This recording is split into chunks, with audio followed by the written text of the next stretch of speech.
Je m'appelle Seip, je suis land artiste, artiste peintre. Et je suis connu pour peindre donc de gigantesques fresques éphémères en utilisant une peinture qui est éco-responsable, que j'ai développée pendant 3 ans.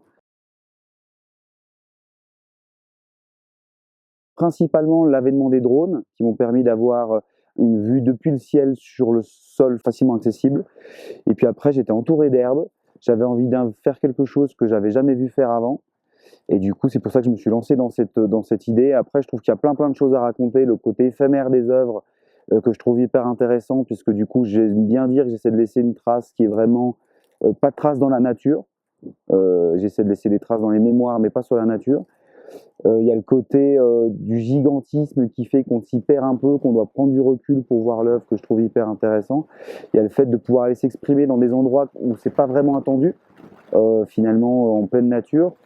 Il y a le côté challenge, il y a le côté challenge de la logistique, il y a le côté challenge de la météo, il y a tellement de choses qui font que ça correspond assez bien, je crois, à mon personnage. La première chose, généralement, c'est qu'est-ce que je veux raconter, à quel moment et où. Ensuite, je vais travailler autour du concept que je vais vouloir donc exprimer à un endroit. Je vais toujours essayer de faire interagir l'œuvre que je réalise avec son environnement. C'est-à-dire que j'essaie de pas poser l'œuvre de manière un peu basique à un endroit, mais vraiment de jouer. Et je trouve que c'est ça qui fait tout l'intérêt de mon travail, c'est vraiment de jouer avec les éléments. Donc après, je vais venir faire du repérage pour comprendre l'environnement dans lequel je vais travailler, justement ce que ça m'inspire, tous les jeux que je peux jouer avec finalement les éléments extérieurs.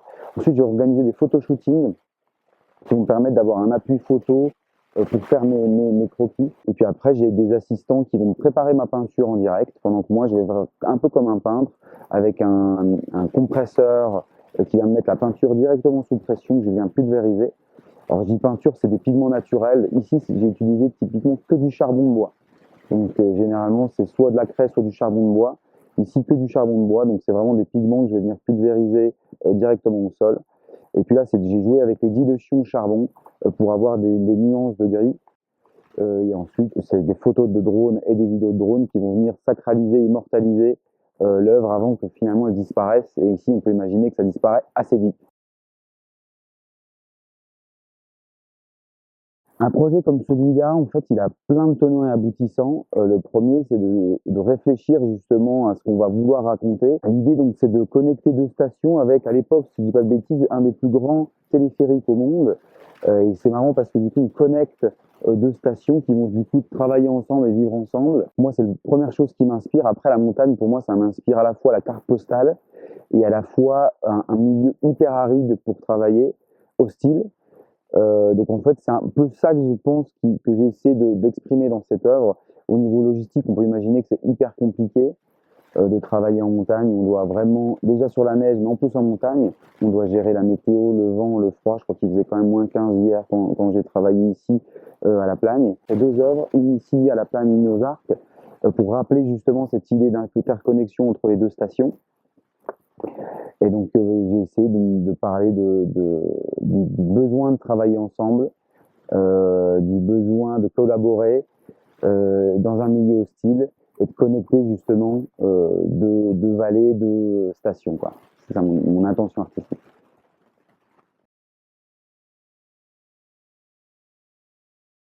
Alors, ouais, les enjeux de réaliser une œuvre comme ça, c'est surtout, à mon avis, la principale problématique va être la problématique logistique qui doit être adaptée à la météo. Il faut imaginer qu'on doit avoir du froid, de la neige, une fenêtre de tir où il n'y a quand même pas 70 km/h de vent et une visibilité à 5 mètres. Donc il fallait pouvoir mobiliser beaucoup de monde dans un temps donné. Et c'est aussi pour moi un challenge vraiment au niveau de tous les éléments, parce que c'est pas un milieu que j'ai l'habitude de travailler plus que ça, donc c'est un vrai challenge. On peut imaginer que je dois sprayer de l'eau, donc il faut pas que l'eau gèle, il faut pas que le matériel gèle, il y a énormément d'enjeux à mon avis autour de ça, mais aussi une fenêtre de tir pour moi pour travailler qui est hyper serrée. J'ai dû réaliser cette œuvre-ci par exemple en moins de 6 heures de peinture, donc il faut vraiment être focus, pas le droit à l'erreur, aller hyper vite, donc c'est vraiment plein d'éléments à mon avis qu'il faut qu'on arrive à réaliser une œuvre comme ça. C'est hyper passionnant, mais hyper compliqué.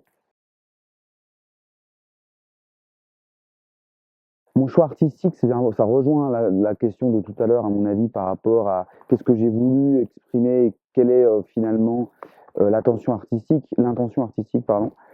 Euh, Après l'enfance, c'est un thème récurrent dans mon travail parce que j'aime bien la poésie, je trouve, qui s'en dégage. Je pense que ça vient principalement par l'innocence des enfants quand ils font quelque chose qui sont assez innocents, mais je trouve qu'on aborde de manière poétique des sujets hyper profonds, et c'est ça que j'aime bien. C'est pour ça que très souvent, j'aime bien mettre des enfants en scène dans les sujets que je traite, pas tout le temps, mais souvent. Et ici, la cordée, ce que j'ai tout à l'heure, pour moi, c'est vraiment un travail collaboratif. On est obligé de travailler ensemble si on veut arriver au bout. Et ça parle d'aventure, ça parle justement du dépassement de soi, ça parle de collaboration. Je trouvais que ça tombait très très bien par rapport à l'idée de fond de Paradis Ski et de ce téléphérique justement qui a relié ces deux vallées. Donc je trouvais que ça mélangeait à la fois quelque chose d'inattendu une fois de plus parce qu'on peint à plus de 2000 mètres d'altitude dans un endroit hyper hostile, et on parle justement de collaboration, de travail ensemble, etc.